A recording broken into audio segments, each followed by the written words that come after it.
So it was apparently as a terror and intimidation. It's called the Macabre symbol. The Macabre symbol was designed to frighten crews and make them more likely to surrender immediately to avoid being killed. Well, sometimes simply a sign of piracy, flying a black flag with a skull or later a red flag meant that if the target resisted, the pirates would kill everyone on board. Damn. By the 18th century, the symbol was universally recognized by sailors as a signal of deadly, dangerous pirates, often causing surrender without a single shot fired. Yeah, and that's more like what I think is coming along in Yale University. More something akin to that. But it could have something to do with the death of one of their ancient mystics, which is probably a Jake or a Japhite.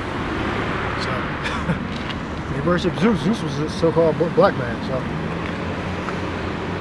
Athena, all of them.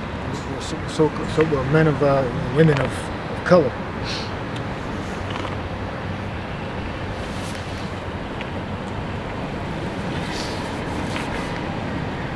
Were you finished with Revelation? Gone. Yeah, that was it. Did you have anything else you want to add? I had for pharmacois or pharmacon. But it says Nahum 3 and 4, because of the multitude of the whoredoms of the well-favored harlot, the mistress of witchcrafts that tell the nations through whoredoms and family through witchcrafts. So, the word of nations. Yeah, meaning making them financial slaves, indebted, and then physical slaves. All right, so either one, or mental slaves. So you got different ways you can be a slave. All right.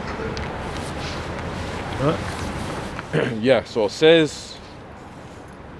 Yeah. So the Greek word is pharmakon, meaning of sorceries, potions, magical arts. Right. That's why the pharmaceutical companies can't be sued a lot of times, right? If they subscribe to you a drug, you can't sue them. There's certain laws where you can't, for certain reasons, you can't sue a pharmaceutical company. It says this is not literal. Well, yeah. It says this is not literal sexual immorality. It is political seduction and spiritual manipulation. So it says porneia equals covenant betrayal, corrupt alliances, seductive imperial power. And then it says pharmaca, deceptive influence, manipulation, possibly literal ritual magic. So it says she sells nations equals conquers, enslaves, corrupts peoples. And it says Nineveh is portrayed as attractive, seductive, enchanting, manipulative, or it says same thing as Babylon. Nineveh, right? It's describing it differently. Well, it's describing it the same way, but it's using different words to describe it, I should say. Same thing with the whore, the mother of harlots, in the book of Revelation. Go ahead. It says commercializing domination. Yeah. Esau has the petrodollar, evil corporations, and there's a theory about 50 years left of oil being left. Look that up. How much oil is left? 50 years apparently, or 42 years when I did my calculations, and that's by the number of barrels. So if that's actually, remember, this is a theory, meaning that it's going to get to a point where it costs too much money to pull the oil out of the ground. So, and remember, these are the theories. So they have an estimate on how many barrels of oil. I think it's like 70 billion or something like that. So that means we're running out of oil in the next, so I'll be about probably 80 years old. I don't think I'm going to get to that point in this flesh, but probably 85 years old or something like that. But then a lot of things will happen in between that. So again, that's a theory. They don't actually know how much oil was in the ground and if they're going to keep using it. This is why they spark with this whole alternative fuels, but then why they attack Venezuela? That's part of the game plan. But I thought they were moving away from oil. Apparently not. So what information do you have? Yeah, Khan. So it says, as of 2025... Destroy them that destroy the earth. Revelation 13. Is that 13? Yeah. Go ahead. Khan. So it says, as of 2025, the world has approximately 1.77 trillion barrels of proven accessible oil reserves. Proven. That's an estimate. That's a theory. They don't actually know, and that equates to how many years? Khan says at current usage. Gone. It says that current global consumption rates. It's going to go up too because of the AI and all that shit that's talking about, right? Whether it's true or not, but it's supposed to go up. It says this is estimated to last for about 47 to 50 years. There you go. So looking at that, like, wait a minute, 50 years? That's not that long. So something going on. Either that's true, or they're going to have to switch to some alternative fuel. But hopefully, yeah, we're out of here way before then. But that's the. You would think if they actually believed that we would be making a lot more progress right now. If that was actually real, or it could be a lie to generate scarcity. That Right. could be true. Yeah. Right? Or to spark alternative fuels so they can have control over the resources that are allegedly finite. Because Finite, they can create the scarcity just to influx, make it expensive, make it to where it's harder to get. The everyday person, the average human can't, Or like if you own a petroleum drilling company, then your technology is all proprietary. Yeah. You know, So, yeah. you and I ain't gonna get up and own Yeah. an oil drilling company. Right. Yep. Or there's a technique that they can use where, okay, this oil, whether it's infinite or not, we don't know if it's newly created oil. We know they're polluting the earth by doing it, but we don't know if it's actually finite or it's newly created oil, based upon Esau's physics and just what he believes. Well, Esau believes that physics are the same across the whole universe, which is how that's a bold fucking statement. Physics is the same throughout the whole universe. What? That's a bold statement to make. So if you go to a different galaxy, everything operates the same exact way. That's why Esau think he hasn't really going out.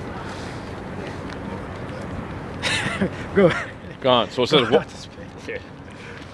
Gone. So it says, yes, it says, while this suggests a mid-21st century depletion, new technologies and discoveries can extend this timeline through, though total technically recoverable, or it says recoverable oil is finite. So, that's it. Yeah, so apparently if the oil was finite, then wouldn't there be more of a sense of urgency?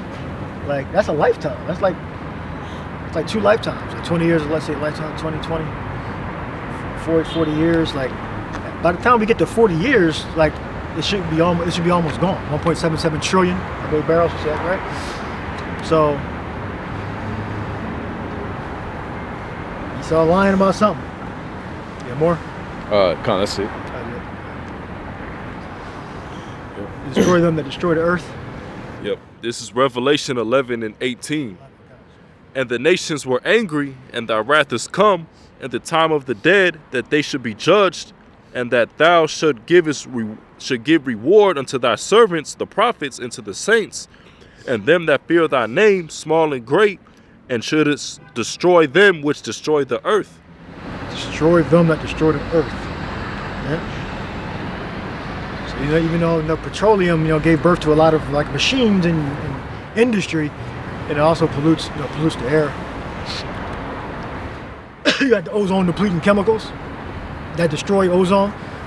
They bind with chlorine, I believe, and breaks the O3 apart. Ozone is O3, but if chlorine gets into the air, it'll bind with the oxygen and turn into free oxygen, and that destroys ozone. Ozone protects us from the UV radiation and the cosmic radiation and all that shit. So you saw fucking Satan. Then when they found it out, then they got us down there. They had something called the EPA, the Environmental Protection Agency. So now they got to start not creating gases, especially for refrigeration.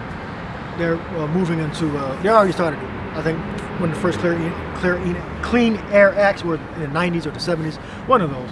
But I know there were major reformations in the 90s to stop producing and to wean off of ozone-depleting chemicals, especially for refrigeration. So for Esau's inventions, he makes it to make money and to have a more comfortable life. But it's always a side effect. So now they got to create other things to combat the invention that they made. Pollution and fucking Yeah. stuff. I remember in middle school and high school, you seeing like the hole in the ozone layer. Like, how the fuck it get there? Because of the ozone depleting chemicals that you saw. They didn't know that it depleted ozone. They didn't know that this chemical reacted with O3 and then made free oxygen. But the O3 actually blocked solar radiation from coming to the earth and burning shit up. So-called climate changing and all that stuff. So Esau, he got a lot to pay for. And there's some weird science in Esau's calculations too. Some weird, very odd things.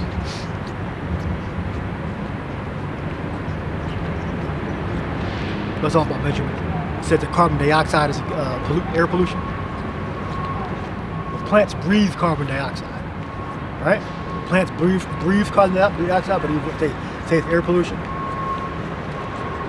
contributes to the greenhouse effect. So Esau said.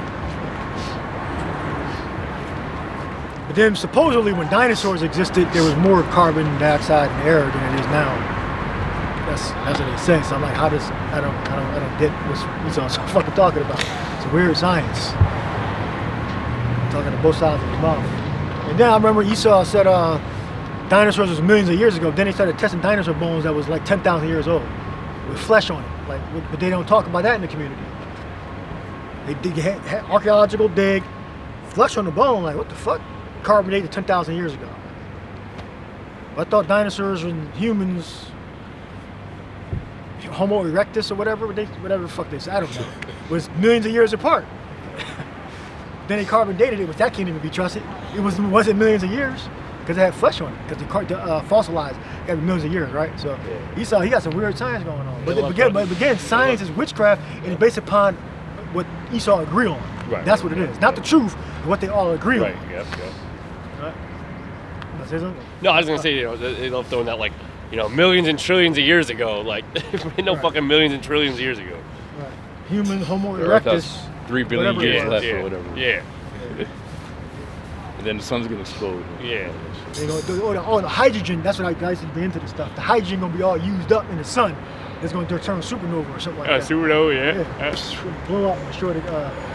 You look at the satellite, they got a sun going supernova for like past 100 years, but it ain't reached us yet. Like shit like that. I had to research stuff like that. Don't worry, guys. We won't be here till then. Yeah. Right. That's what Our they solar say. system is. Then anything can happen in between that. Light's still traveling because the universe is expanding, so light's still traveling from the beginning of creation, apparently too. Technically, right? Light will still be traveling from the Big Bang to get to us. Right. That hasn't even gotten to us yet.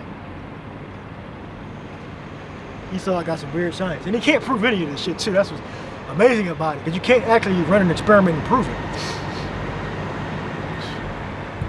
But you don't have to prove it. You just gotta infer it, and it's likely, it's reasonable that it is this. Yeah, it's like Esau's, again, going into your point about Esau's laws of physics. The cherries be coming in, doing some crazy things. That's obviously outside of those laws of physics that Esau has defined. And basically what he's keeping a lid, on of course on the evidence. Yeah. Right. Well, Esau don't know how a bee can fly. Maybe they came up with something new. But back 10 years ago, 20 years ago, Esau didn't know physically how a bee can maintain flight.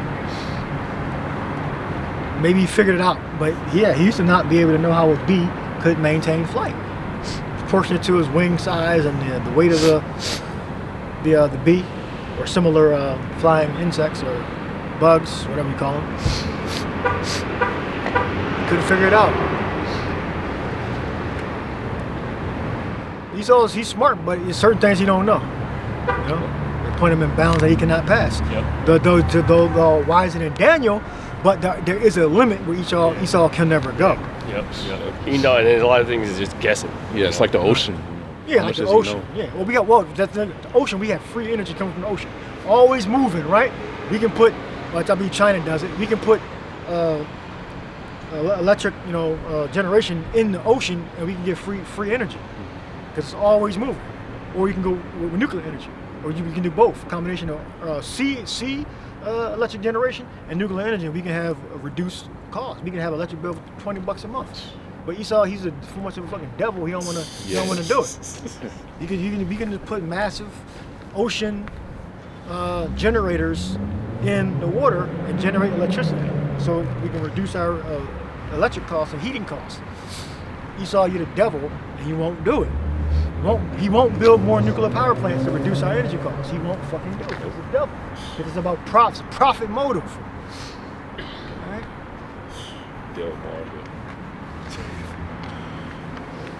You got to keep certain, for capitalism to exist, you have to have poor people. You have to have people to lose. It's what they call zero sum. Zero sum means, look up zero sum. The definition of zero sum is, I believe it's like, for you to win, somebody else has to lose. I believe that's what it means, zero sum. It's a zero sum.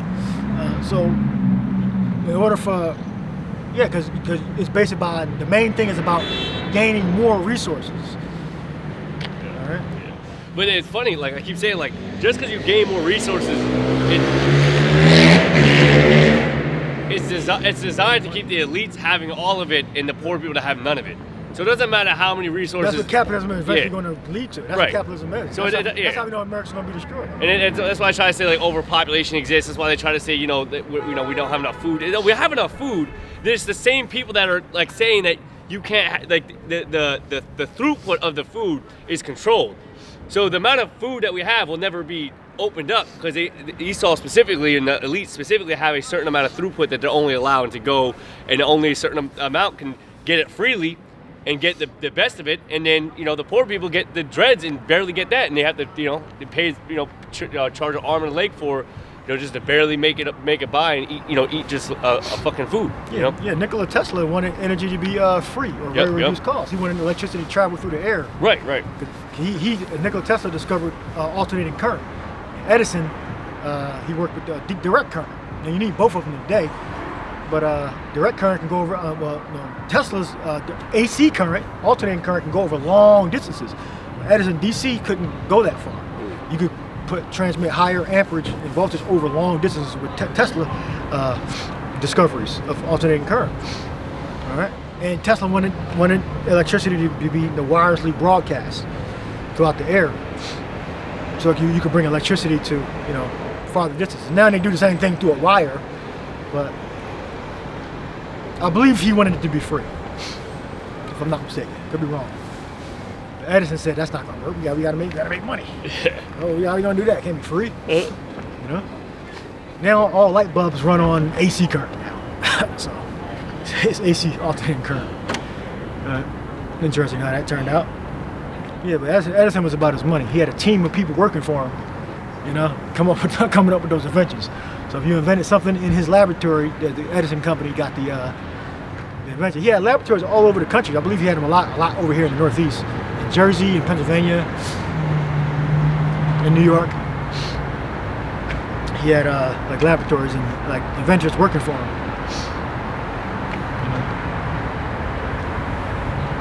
And I believe Tesla didn't like that model. I believe Tesla used to work for Edison, if I'm not mistaken.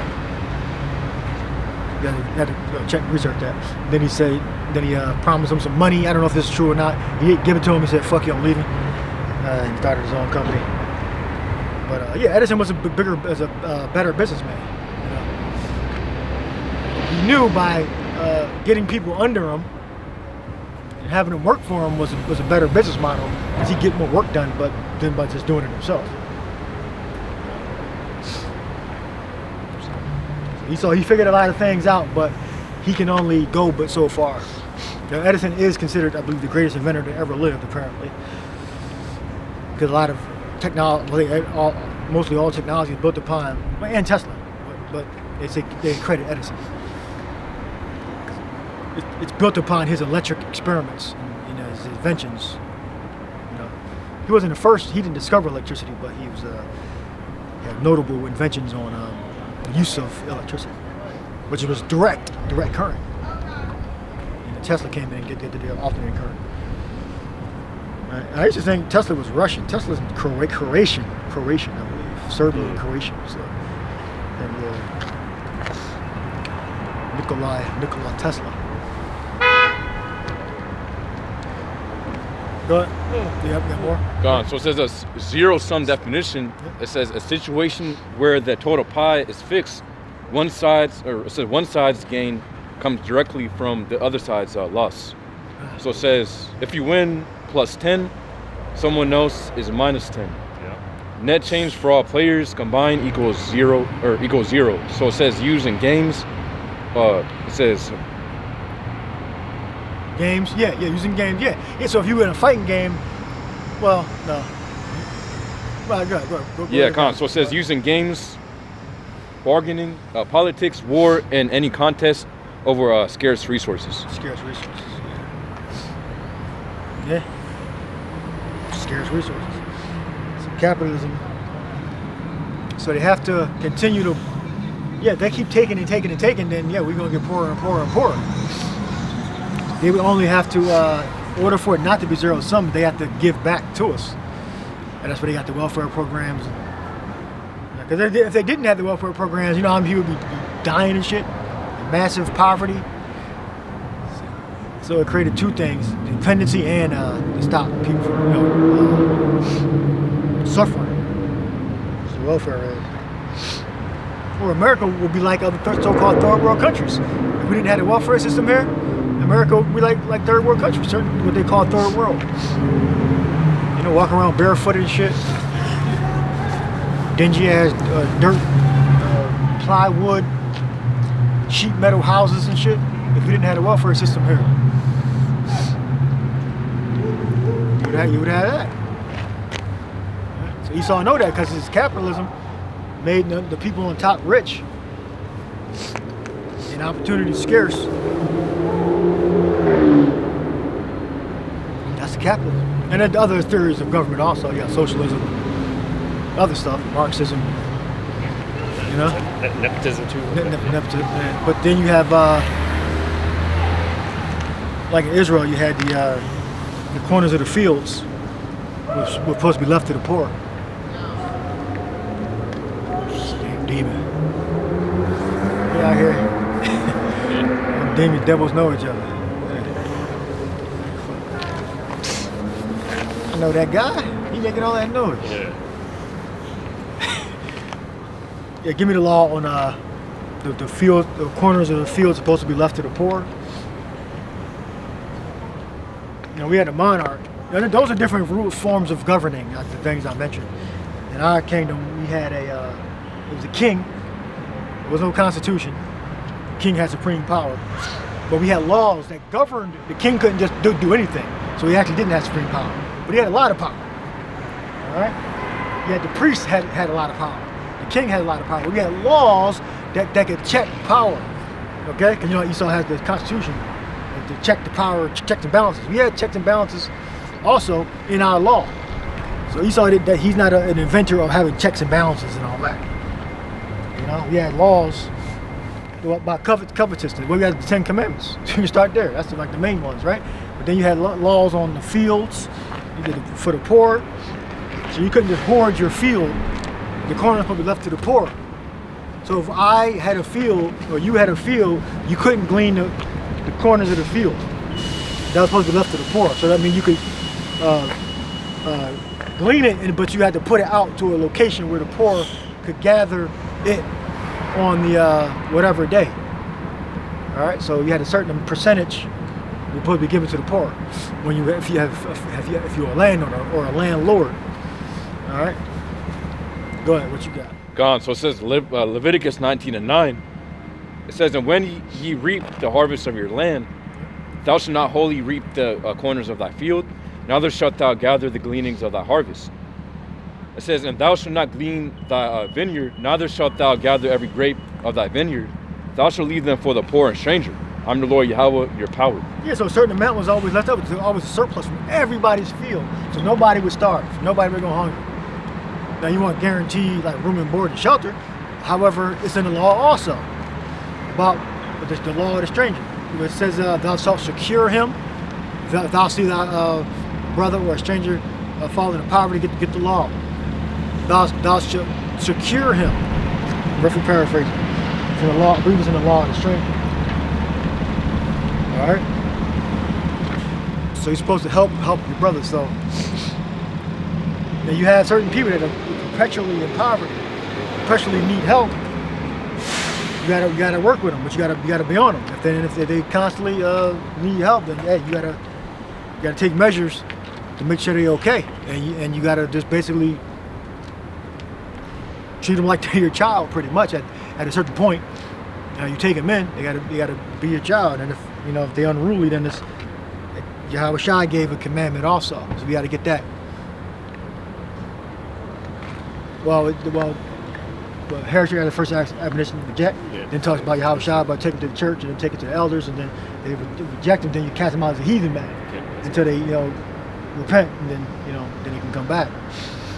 So there were checks and balances. So the king didn't have supreme power. He had a lot of power. The king could fuck you up, but if he's following the law, the checks and balances that limited the power of the king. The king couldn't just sleep with your wife.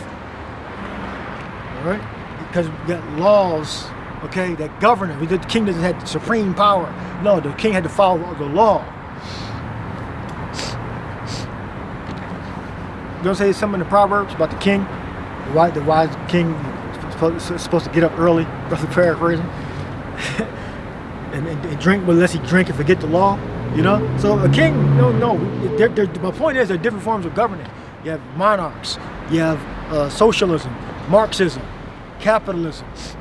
All right? Our form of government, we believe, is the best form of government because we have a supreme king, all right, and you have the law, all right. So we're in order, all right. The king couldn't just go around just murdering people, taking men's wives, taking their fields, eminent domain on their field.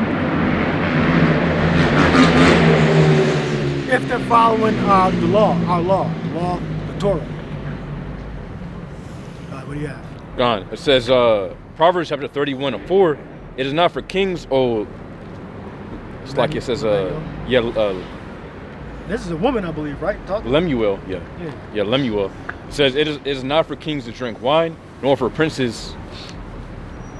It's lucky. It says, nor for princes strong drink, lest they drink and forget the law, and pervert the judgment of any of the afflicted. Right. So the king was a judge. he was a chief judge. All right, but he could sit down and judge or delegate judgment, which he did. The king did this, judge every matter. That stopped with Moses. Remember Moses was doing that, and his father-in-law said, "Oh, you can't be doing it. You got to delegate to other men that are wise and know what the hell they're talking about. They're doing it full of wisdom, knowledge, and understanding, and let them judge. And then you take certain cases every now and again, if you so choose. But you can. So that's what David didn't hear every matter, but he had set up judges, and then you had different villages and towns that had their own sections. All right, they had their own judges. All right, there's more. Peace and that's love, it. everyone. How y'all doing? Well, yeah, it says the words of the king Lemuel, the prophet, or it's like the prophecy that his mother taught him. So yeah, that was the king. So that was Lemuel was we talking about Solomon. Go on. All right, next verse.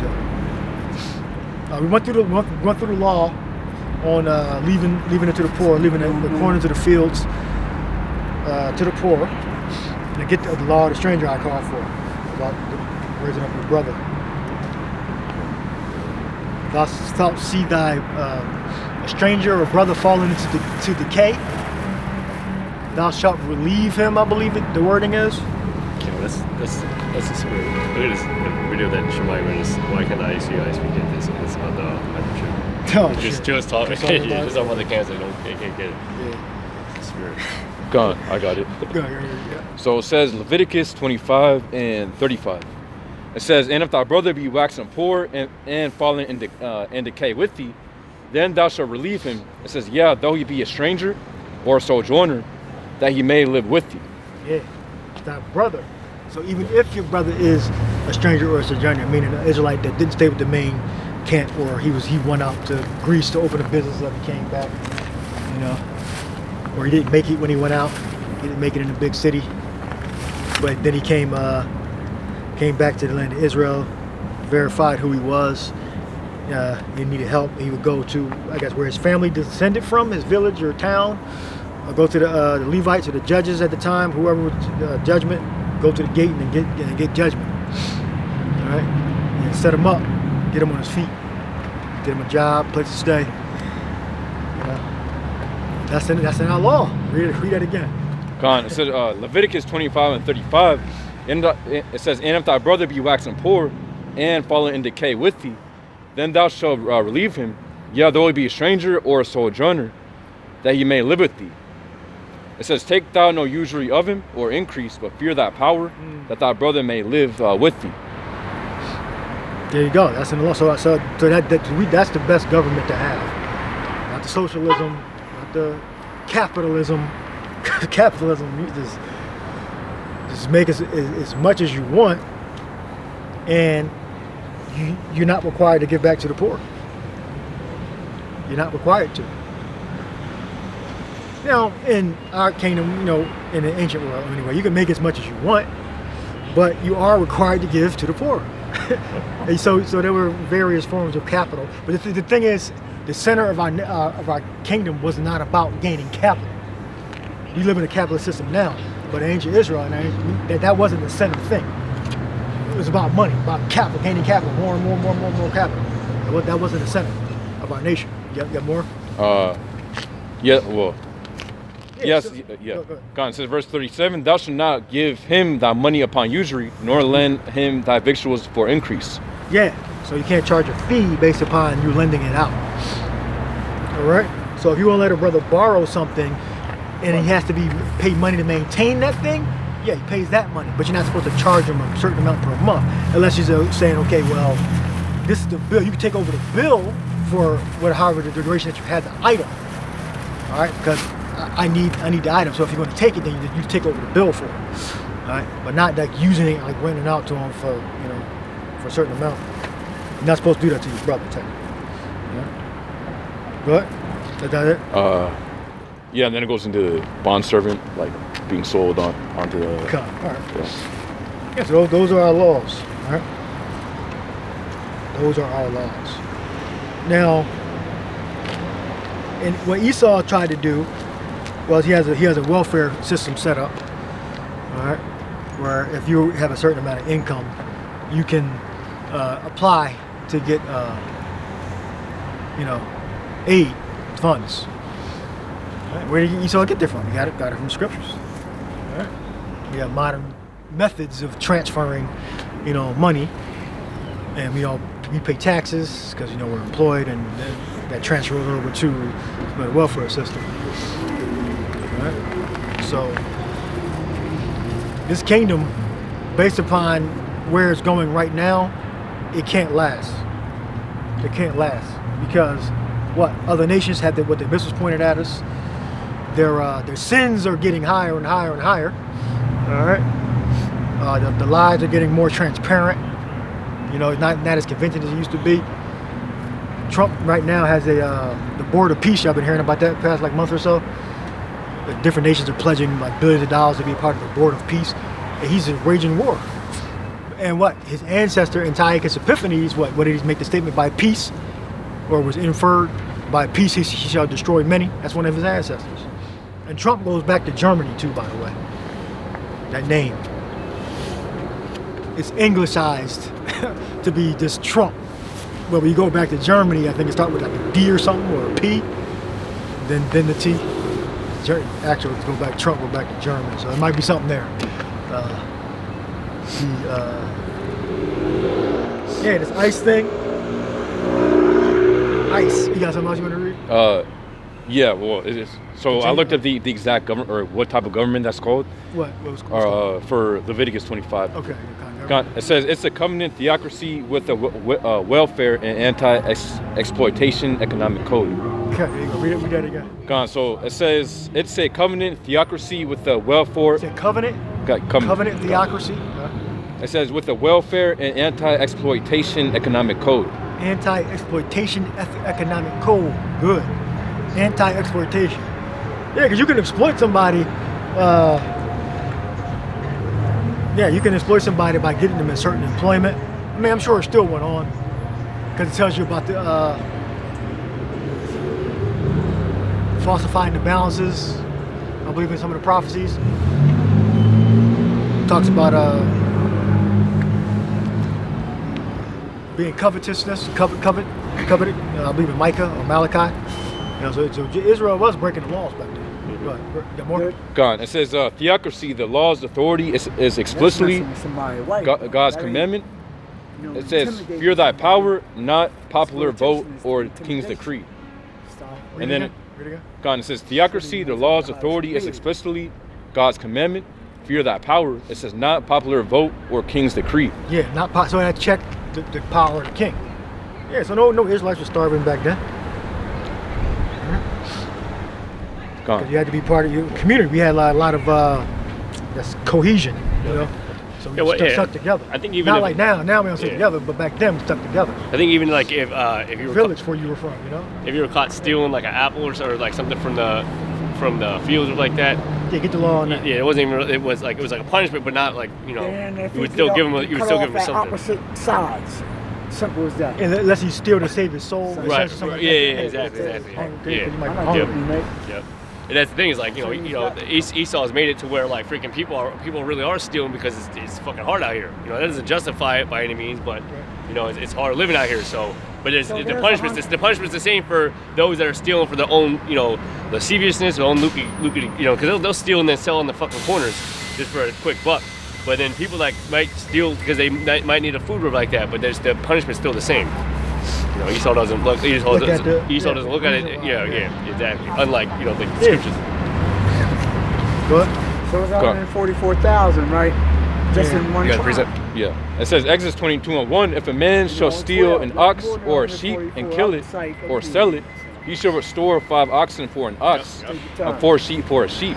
Yeah. So what the Levites would come and arrest your ass, or the village would get together and find you, bind you in chains.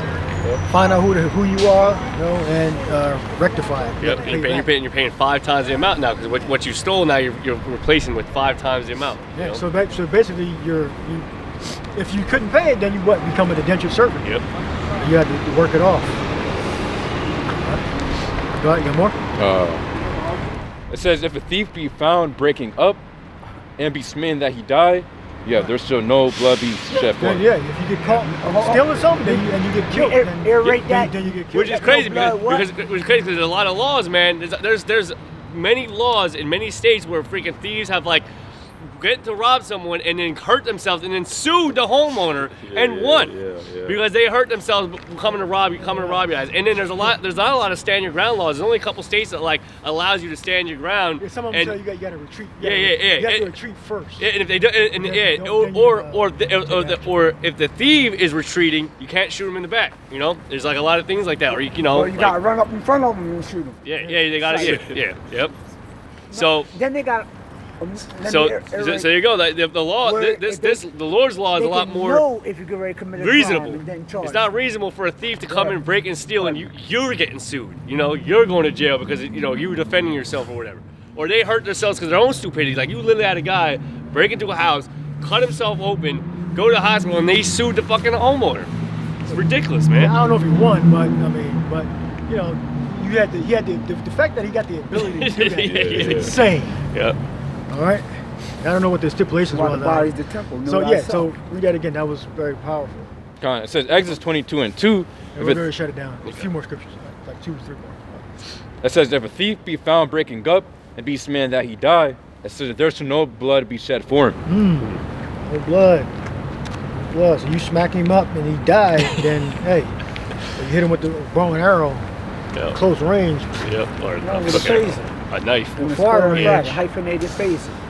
Then he fucking dies. Resistance. All right. And if the family come after you, then you got to go to the city of refuge, or you can just fight it out right there on the spot. Well, remember, one of the 10 Commandments is "Thou shalt not steal." There you go. So there's consequences for your actions. 613 of them. You got more? It says if the sun be risen upon him, there shall be blood shed for him, for he shall make full restitution. If he have nothing, then he should be sold for his theft. There we go. I forgot. I didn't know I was gonna say that. I automatically knew, if he can't pay it, then he got to be an indentured servant until you pay that debt off. Yep. Right? So if you steal, you can get employment if you don't got employment. But you should have employment. Yep. Because really back in the ancient world, you know, you didn't need all this money to survive and have a good life. Now you need a bunch of money to have, you know, a decent life. Back then you could just, you know, your village, you know, you had certain skills, you maintain your house.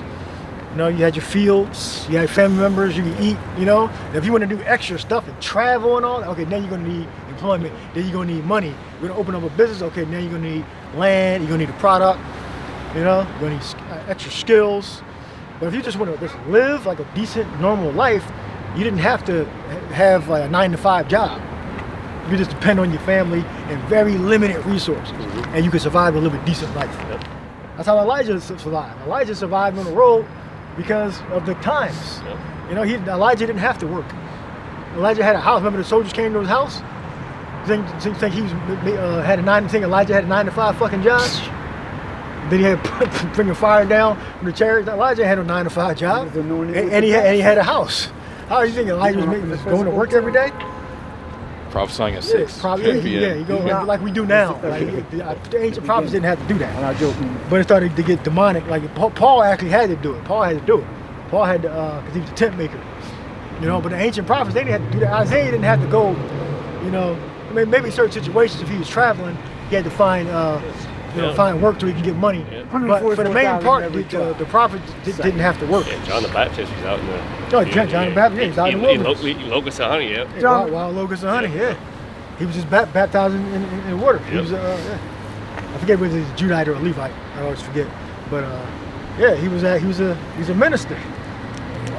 He's a minister. He was a minister as a precursor, a trailblazer to bring in the Lord. Forerunner, bringing before Yahweh came in. Messiah. Yeah, he wasn't. I'm sure he wasn't working a 9-to-5 job, right? You know, because the people were supposed to support you, and you know, life was different back then. You had to pay a mortgage every fucking month, every year. You know, you had to pay taxes to the Romans. Taxes, and then you had to pay your 10% to of your income to the Levites. And then transfer it to the Pharisees back then. Yeah. Pay your 10%, or your local church, your local synagogue, or whatever. Pay what you can, you know.